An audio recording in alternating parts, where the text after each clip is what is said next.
machining, take your machining further, new Fusion CAM tools and techniques. So here's kind of a brief outline of what we're looking at today. A little bit about myself. Following that, we'll have new complex toolpaths, multi-axis roughing and finishing, and some adaptive clearing enhancements. Following, we'll have some automation improvements, different template workflows, the container method, utilizing our tool libraries more effectively and efficiently. And then we'll have some tips and workflows from Autodesk University, and as well as the competitive advantages of Fusion 2025 versus MasterCAM and SolidCAM. A little bit about myself. I am an applications engineer at IMAGINiT Technologies. I have a small home machine shop with 2 Haas mini mills, 2 old machines, an old Monarch and an old Bridgeport, and that's all smashed in a 2-door garage. I've had 10 years of programming as a CNC programmer, a robotic programmer, and I also have a bachelor's in mechanical engineering. I am committed to educating and informing others about digital manufacturing, and on the side, I deliver parts on the weekend, as you see on that bottom right-hand picture. All right, let's talk about some high-performance toolpaths that have just recently came out. So one of the headline features in Fusion 2025 is the new multi-axis finishing toolpath. This strategy enables efficient 5-axis finishing of complex shapes, harnessing specialized cutters, geometries, also known as circle segments or barrel tools. Here's why this is a game changer and how we should be using it. So what multi-axis finishing can do is it can cut both the walls and the floors in one operation using large cutters and larger stepovers, dramatically reducing cycle time while maintaining a high surface finish quality. It supports barrel, oval, taper, and lens tooling, all designed to contact more surface area with each pass. For floor regions, it uses a scallop constant stepover pattern, and for walls, you can choose between a blend and a scallop pattern. The toolpath automatically tilts the tool as needed or per your defined lead tilt angles to maintain optimal tool contact.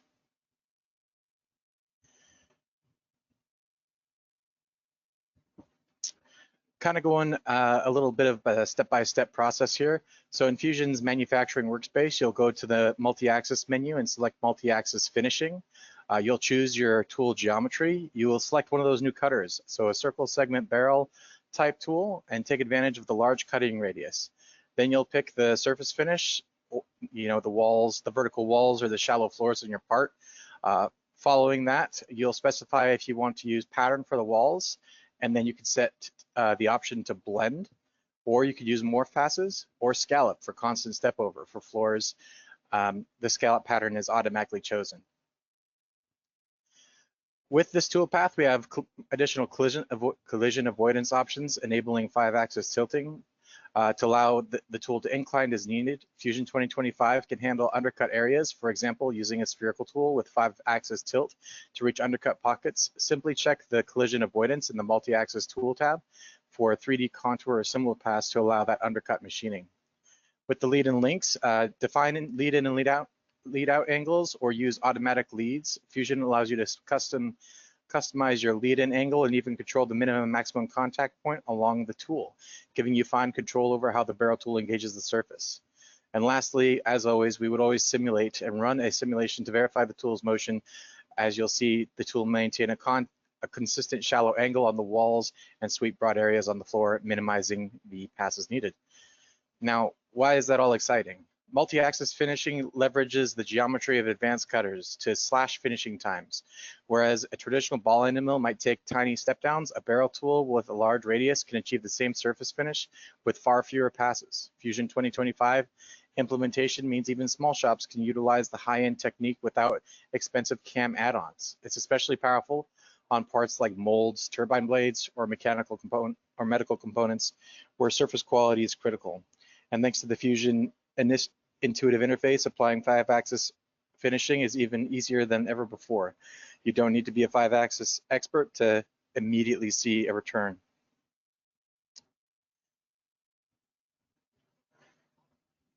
While there isn't a dedicated multi-axis roughing toolpath newly introduced in Fusion 2025, the existing strategies have been improved.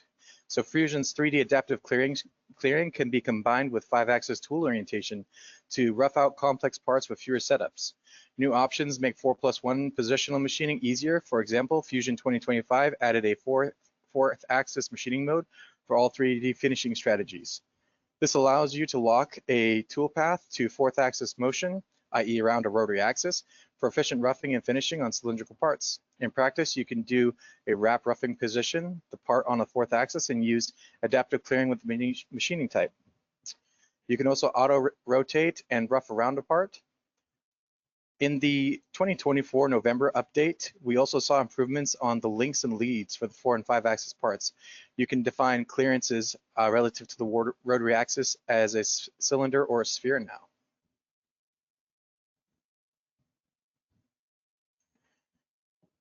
All right, let's talk more about the adaptive clearing strategies and how they've gotten better with 2025. So when we're performing rust roughing or clearing leftover material with a previous operation, Fusion now intelligently skips useless cutting moves. Previously, the 3D adaptive might generate a lot of air cuts or minuscule passes when only a sliver of stock remained. A new algorithm improves how ignore stock less than parameter is handled. Essentially, if the remaining stock in an area is below a threshold, Fusion will omit the toolpath. The result is far fewer empty passes. Only substantial material gets machined. This saves on cycle time, tool wear, and in practice, you simply set a reasonable threshold, ignoring a 0.5 millimeter cut. In Fusion's 2025 rest machining, this will automatically drop any passes that would remove less than the specified amount. It is awesome. It removes a lot of the what we call whisper cuts in the step down. So in deep cavities or steep walls, traditional step downs could leave these thin, uncut strips that the tool would just graze. These are called whisper cuts. Almost no material is removed. And in the November update with Fusion, we saw an increased improvement on the surface tessellation of the software to improve this, to remove those whisper cuts. The adaptive algorithm now merges or skips passes that would have only touched an insignificant feather of material. In testing this, it cuts out all those useless ghost passes or touch passes, leading to a smoother tool path and shorter machining time. These enhancements also mean that we have additional, more effective actual machining and not just cutting air or making dust. This translates directly to faster cycle times, extended tool life, since the tool isn't deflecting through trivial cuts. It also means that there's less time hand editing or resimulating the tool paths to remove redundant motions with Fusion. I always recommend utilizing rest machining settings in Fusion when doing multiple roughing strategies. So that being if you're roughing it out with like a big 1/2-inch end mill and then you're coming in with a 1/16 end mill to dial that in. With Fusion's 2025 smarter rest machining strategies, you can chain these sequential tool paths confidently, knowing that the second tool will only target the real remaining material. It's a key efficiency gain when scaling up throughput in a shop. In Fusion 2025, we also bring improvements for lathe work. Notably, the brand new groove roughing strategy was added to the turning operations. This dedicated grooving toolpath replaces the older approach. Grooving was previously part of a single strategy. With a more powerful and user-friendly method, we can see what's new with this new roughing grooving strategy. So in this new grooving roughing strategy, what this will do is it carries forward what users loved with the old grooving strategy. It delivers better results. It has a more streamlined UI that offers more control where it's important. You can also specify improved boundary conditions, ensuring that the toolpath only cuts where it should and it doesn't gouge beyond the groove. There's also enhanced tangential extensions, allowing safer lead in and lead outs. The tool can sweep in and out of the cut in the smooth arc, reducing risk of tool deflection and additional tool marks within the cut. Another key addition is the ability to define entry positions. So if you wanted to machine center out or side entry, this would help minimize tool deflection and control chip flow. Entering the center versus the side can affect how chips are evacuated. For instance, you might choose to start in the middle of a wide groove and cut outwards to balance cutting forces. You can specify and improve boundary conditions, ensuring the tool only cuts where it should and doesn't gouge beyond the groove. The enhanced tangential extensions allow for a safer lead in and lead out. The tool can sweep in and out of the cut and a smooth arc, reducing the risk of tool deflection as it enters and exits the cutting path. A key addition to this ability is to define the tool entry position. Why is this important? So it's important because grooving is common, but it's really tricky. Chip jamming, tool breakage, all these different things can occur if the program isn't carefully considering how the chips are going to evacuate. The new groove roughing strategy gives machinists more confidence and consistency. By optimizing lead-in movements and allowing control of entry, Fusion 2025 helps reduce insert wear and avoids dwelling in the swarf in the groove. This means grooving operations can run faster and safer, critical for production runs of parts with grooves.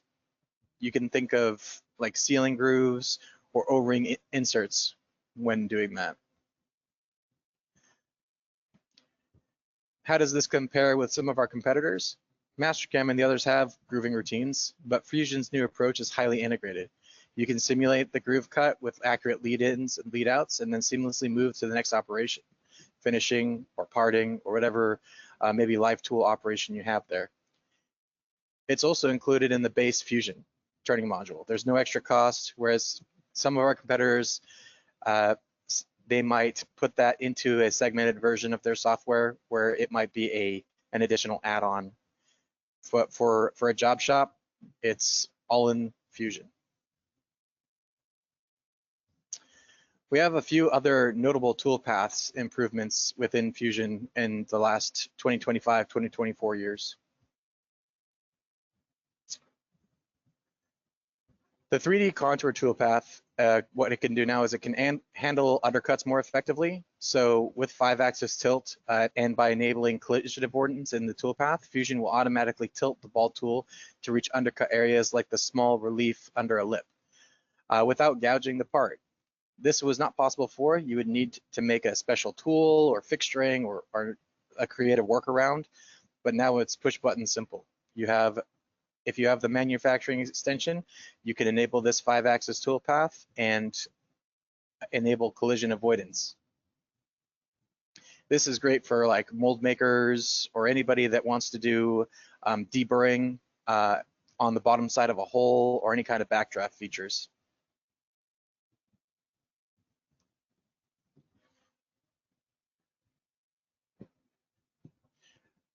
The 3D contour toolpath can also handle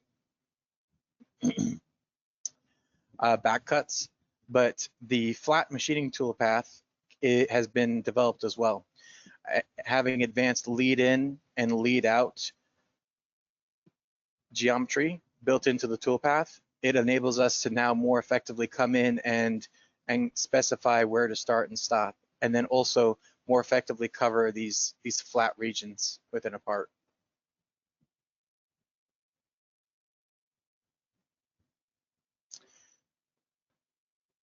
We also have some additions to the machine avoid and touch surfaces. So the new avoid touch surfaces capability it was an extension of the additional strategies like horizontal clearing and swarf finishing. This uniformity lets you consistently mark certain surfaces as keep away. So going across all your different tool paths, this is super handy for avoiding fixtures, protecting, maybe some kind of pins, but also ensuring that we can rough out and finish as effectively as possible. Each of these improvements may be considered small, but together they smooth out the wrinkles of daily CAM programming. Fusion's 2025 subtractive CAM is getting more robust and user-friendly, letting job shop programmers focus on strategy rather than fighting software quirks. All right, beyond the 2025 additional toolpaths, I wanted to emphasize some automation and efficiency gains that we've seen in the last 2 years. One of the big gains that I've seen has been the modify leads and links tool. So this feature lets you tweak the non-cutting moves of a toolpath after it's been generated without recalculating the whole toolpath. In practice, this means that your default entry or linking move isn't ideal. Perhaps it's colliding with a clamp, or as you can see here on the top right-hand side, it might just be super inefficient having you go up and down across each one of those paths. So instead of going through and having to deal with that, once you click a toolpath and you can choose modify, then leads and links, Fusion enters a edit mode where you can click on any lead in or lead out or link move and gets handles and options to adjust it.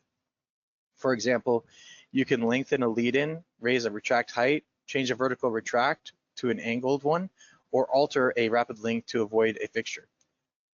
You can apply changes to all the lead and links at once, or you can just adjust individual segments.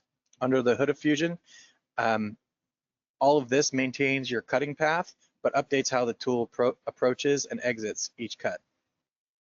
If we look at a couple use cases, suppose you're like running a pocketing toolpath and it plunges into a spot too near to a delicate edge.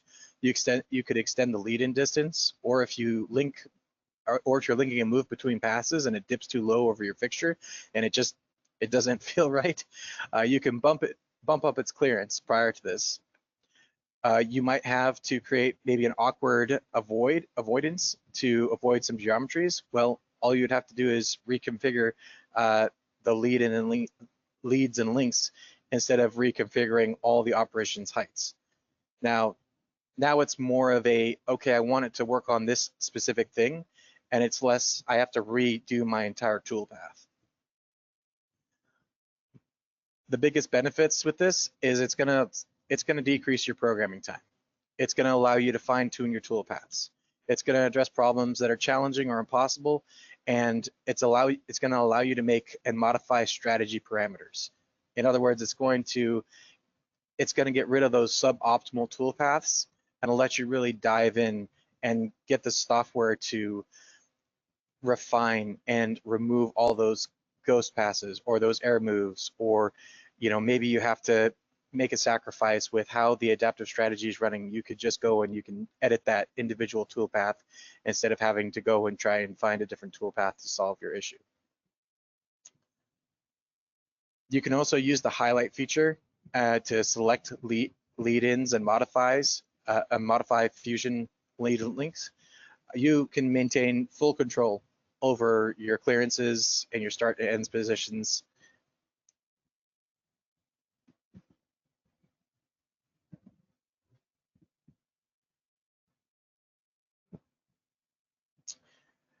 A lot of times when we are looking at touch and avoid surfaces, what we want to do is we want to have more granular control over the surfaces that we want to touch and avoid. With the new avoid and machine surfaces groups in each of the toolpaths, there's now a avoid and touch surfaces table. So you can tag surfaces as like machine a surface or avoid a surface, or you can specify surfaces that the tool is allowed to touch or it can gouge. And then you can also specify different surfaces that are your fixtures. And so now you have more granular control over what you want to machine, avoid, gouge, and what is considered your fixture.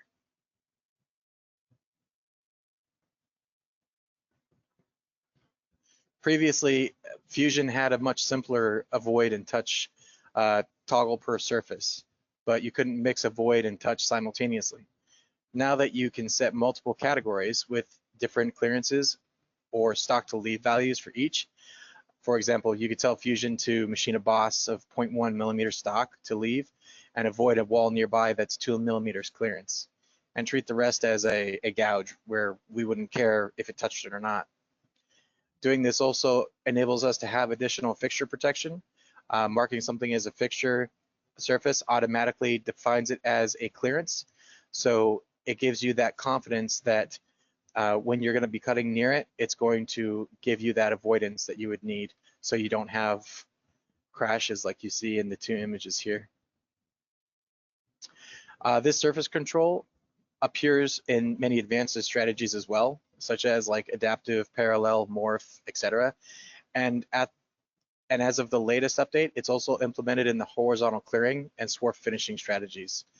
What that means is that for broad area clearance or 5-axis cuts, you can fine tune what's inbound versus what's out of bounds for the cutter. Let's say you had a part on a fixture plate with clamps. You can select the clamp faces as avoid surfaces with a healthy clearance, and then select the part areas as machine surfaces with minimal stock to leave. Fusion then knows exactly where to cut and where to stay away, all in one operation. The resulting toolpath will aggressively clear stock on the part, but dance around the clamps, maintaining the safety buffer, automatically merging avoidance moves as needed. No more manually sketching keep out zones or splitting operations. It's all rule-based now. This machine and avoid surface capability revolutionizes how you can use your toolpaths by giving greater control. It's about trust and efficiency. Trust that the CAM won't slam into your fixtures, and efficiency that it is not having to split into multiple ops or awkward constraints. For scaling up, you can save these surface designations in templates. More on that next. Meaning you can standardize setups, overcome, specify preload, or you can consistently have a safety go up, or you can manually edit your toolpath as needed.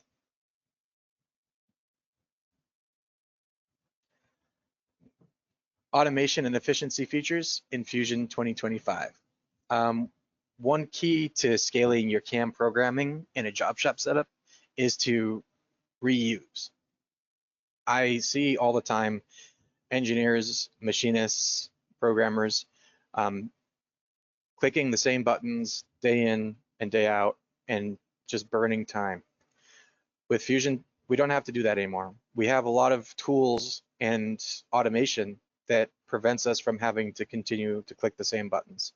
This can be through templates, your tool libraries, what we would call manufacturing containers, which is like a new ability to import CAM data into other designs.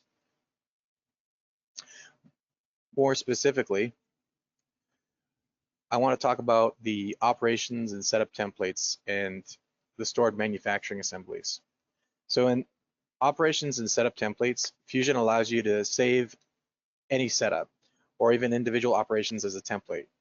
You can apply this to new parts, for example. If you frequently are machining like a 6061 aluminum, and you might have a template for all the standard operations with that. So you have like a facing op, your adaptive clear, your holes, your contour edges.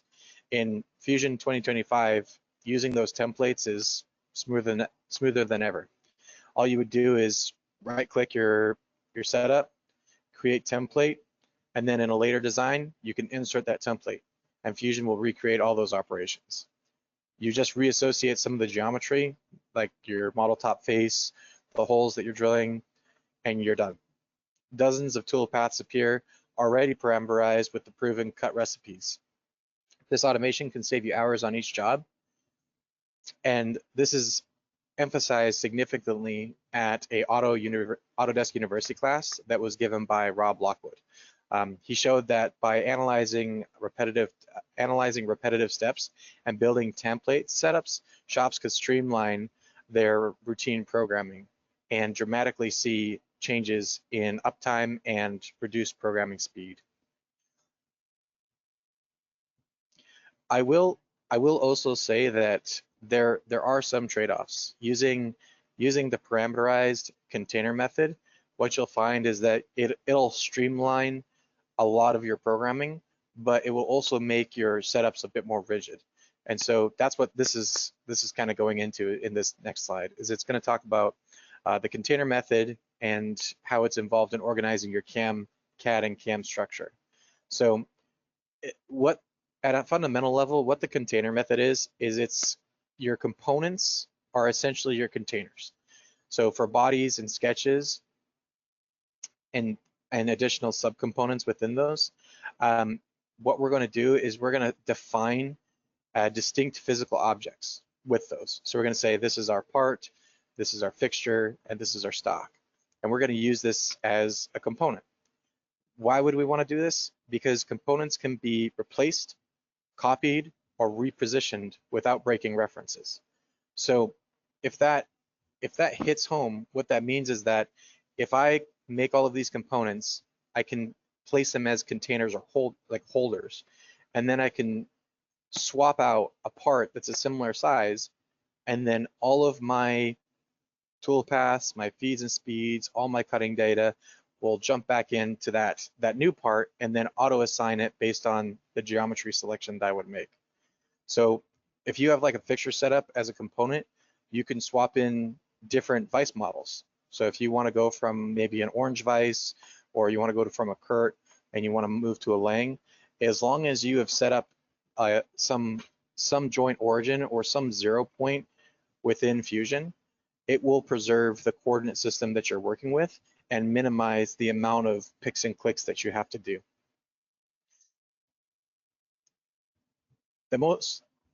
I'll say the most important concept a CNC machinist should know is being able to use this component replace modularity so that they don't have to keep selecting a adaptive tool strategy, a drilling cycle, but that they can copy and paste from previous CAM that they have programmed and generate immediate results based off of that previous template.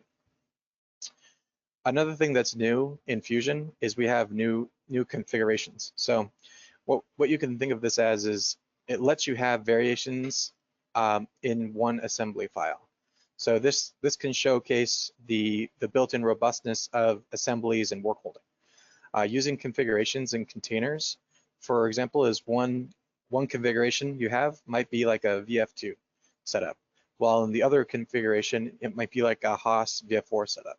And in each of these configurations, you might have different size machine tables, but your part and your CAM operations, they don't really change. So what you can do is you can switch the configuration and swap out the component, and Fusion will elegantly repair the CAD and the CAM associations with that so that you can take your setup on your VF2 and then move it to your VF4.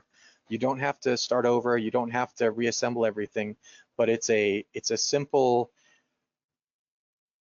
configuration option that you can select where you can switch out your CAM and your switch out your CAD and your CAM would automatically update. Another thing that was heavily emphasized at Autodesk University in 2024 is being consistent in your geometry naming and features.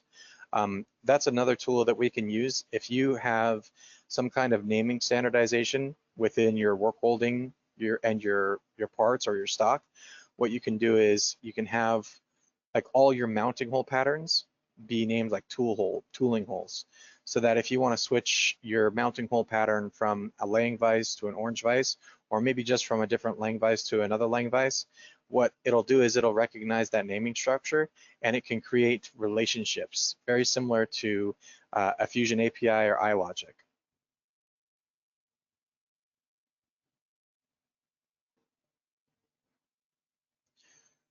So what we're showing in this video is that we're able to parameterize and template a lot of our programming and then transfer it over into different work holding situations. And this is the new import CAM data from other designs. So a new feature in Fusion is that we can insert these CAM setups from a linked design.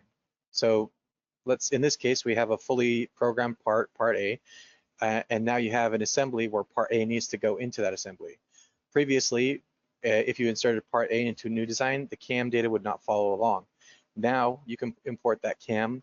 It comes in as a read-only, but not only read-only, but also a positional adjustment. This means you could, for example, program a part alone and later drop it into a multi-part fixture assembly and merge its toolpath with others. This is ideal for gang fixtures or family of parts of a family of parts to be machined. You could even suppress certain operations after import if they're not needed in the assembly context. It's akin to building like a CAM Lego block set. You program each part, then assemble them, and then Fusion will reorient the work coordinate and repost as one program. For job shops, this facilitates high mix production, where you might want to combine different jobs onto one pallet or reuse a proven program for a repeat part without manually reprogramming it in a new setup. This is heavily emphasized at one of the AU classes called Templates, Configurations, and Containers for Agile Machining. This is where we'll use that container method, as previously spoken about, to build that automated framework for Fusion. By creating these templates and these containerized setups, they pay off exponentially. If you put a little bit of legwork into dialing in your container or your work holding and your vice holding, then that can carry forward to several different work holding solutions for you.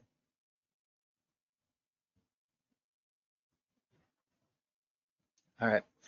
Another key to scaling CAM programming in a job shop is to, again, reuse. We don't want to reinvent the tool every single time we need to use a 2-flute aluminum cutter or a 3-flute aluminum cutter. So creating template libraries and importing your CAM data in with other designs are just other methods that we can use to have a high impact on our workflow. So Autodesk, what it's doing now is it's bringing many popular tool vendors into the built-in Fusion tool library interface. In the past, we used to have to download the latest Sandvik or Harvey tool definitions. You don't have to download a library file from a website anymore. It is automatically loaded in with their Fusion 2025 under the tool library. You'll find an online repository of vendor libraries streaming directly. So you can browse tools from Sandvik, Kennametal, and simply drag and drop a tool or a holder into a local library and use it. The data is read-only in cloud, ensuring authenticity, but once copied into your library, it becomes editable like normal. This means no more outdated or custom entered tool specs. Getting the correct flute lengths, diameters, and recommended feeds and speeds from a vendor come naturally. There's no performance hit. The Fusion only loads what you actively use, not the entire database. That's been a common question throughout several trainings that we've done. It's only the tools that you care about that you download. It won't bog down your system if you're using the new versions. When vendors update their libraries or with the new tools or the recipes, you can update them from your cloud repository and get the new info instantly. The bottom line, setting up a job with the right tools is faster and error-free.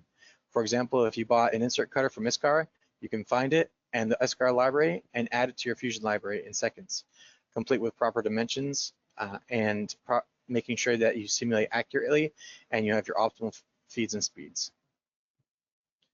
On the right-hand side here, we can also see that we have our ISCAR tool advisor integration. So this is significant because we're seeing more integration from tool vendors into Fusion as third-party applications. So we can go in and we can look at the different recommended tool feeds and speeds from a specific vendor, and we can have more intelligent tooling suggestions for our programmers.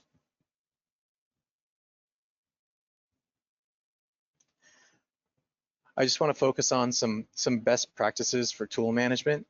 So it's always good to organize your tools. I can't tell you how many times I go into a factory or a shop or even just a one-man garage setup, and I can see that their tools are named all over the place and there's no structure. So I always recommend maintaining a separate tool library for each machine or material type. For example, if you're running a VF2 with aluminum tools, you'll have another library for VF2 steel tools. If you're using different cutters for each, then you can use 2 libraries, or you could simply set up one library that would work for both machines. I also highly recommend using the cloud libraries and the team sync. That way, if you have multiple programmers or you want to back up or store your main libraries on the Fusion Team Cloud, you can have anybody access them. A lot of times what happens is individuals will save their local libraries and build up that library only to have it sit on their individual license. And so it's always recommended if you can reach out to your teammates or reach out to individuals that you're working with, export your tool library as a JSON file and then share it amongst your other teams. I also I don't believe in starting from a blank slate. You have a lot of vendor libraries that are great starting points. So if you don't know what tool to use exactly, you can have those vendor libraries on the left-hand side there to go and choose from. You can choose from Destiny, you can have Fraser tools, you have several different options to look for. And then another thing is just ensuring that we have a consistent numbering scheme, making sure that that goes across and that we're filling all our descriptions within the tool libraries. A lot of times when somebody else comes and picks up your program and they see a naming structure that says, tool 1 from the tool drawer, it's not helping the guy that's carrying on and working with your tool. So always make sure that you're filling out your physical tool descriptions, making sure that those names correspond to setup sheets, making sure that if you have a guy that's doing your setups, that he knows which tool to accurately get. And then also look into some of the options for maybe you have like a Kanban system or a pull system where you can go and you can manage tools in case you have any kind of tool breakage. And lastly, just making sure that you regularly clean and update your tools and retire tools that you aren't using from your tool libraries. A lot of times people will build up their tool libraries to the point where they become unmanageable and they have so many tools in there and they don't know where to find tools and there's tools crossing over from one library to the other. Just always make sure that you have that library clean and updated and that you're properly organizing it for others to navigate as well.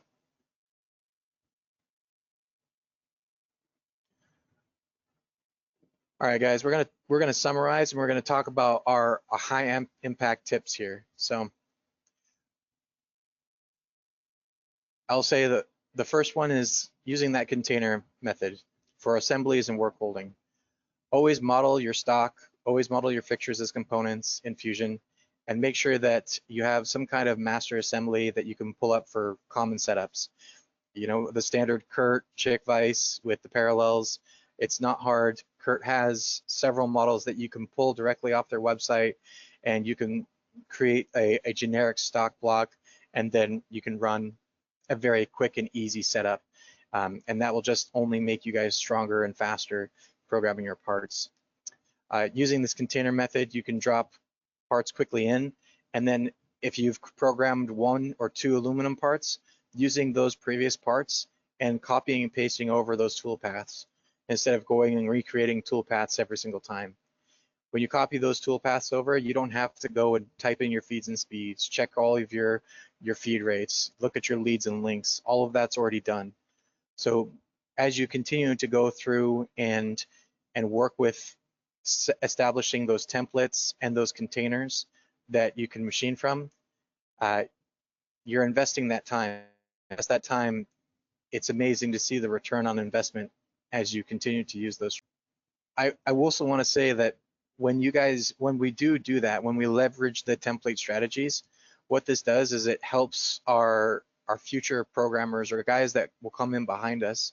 You know, they can take our previous work, they can copy and paste it in, and then they can simulate it. And as they simulate it, they can check it, they can review it, they can make sure that there's not going to be any crashes. But you know, instead of having the first guy do all the programming and then the next guy has to start with fresh, using those templates and those containers are amazing. A really good case study for that would be if you were going to use like drilling and tapping cycles. You know, you're going to do a spot face, you're going to then do a drill, and then you're going to do tap, and then you're going to chamfer the end after you tap it, and possibly you could use like a lollipop mill to do backside chamfering after that. If that's a consistent process within your facility, it's very easy to create a drill, tap, chamfer, deburr cycle. and creating that as a template, saving that in a place where everybody has access to, and that way going forward, you can standardize some of your tooling and standardize some of your operations. Making your tool library a single source of truth. I've seen this time in and time out again, where guys will go in and they will modify tools in the control, they'll modify tools on the fly, making sure that as you make those modifications on the floor, as you make feeds and speech changes, that you're communicating that back to your Fusion library, making sure that that Fusion library, so when somebody else goes and pulls that tool, or when you're rerunning that part and you got the reorder, making sure that it's updated and that it's ready, so that you don't have to go and struggle through determining the optimal feeds and speeds, or working with a different type of coolant, or working with different struggles that may arise as you're running that part. So just making sure that the tool library has all of the information in it, and that you're doing some type of post-mortem after you run your part.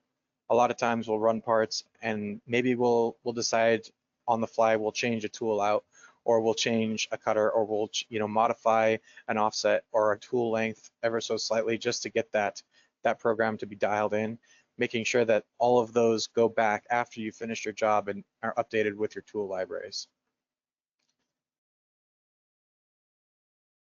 To work with Fusion and explore the features that Fusion has, that you keep your ear to the ground. Fusion is always coming out with new data and new tools and new toolpaths that we can use, that we can streamline our programming and develop our process and create our own automation.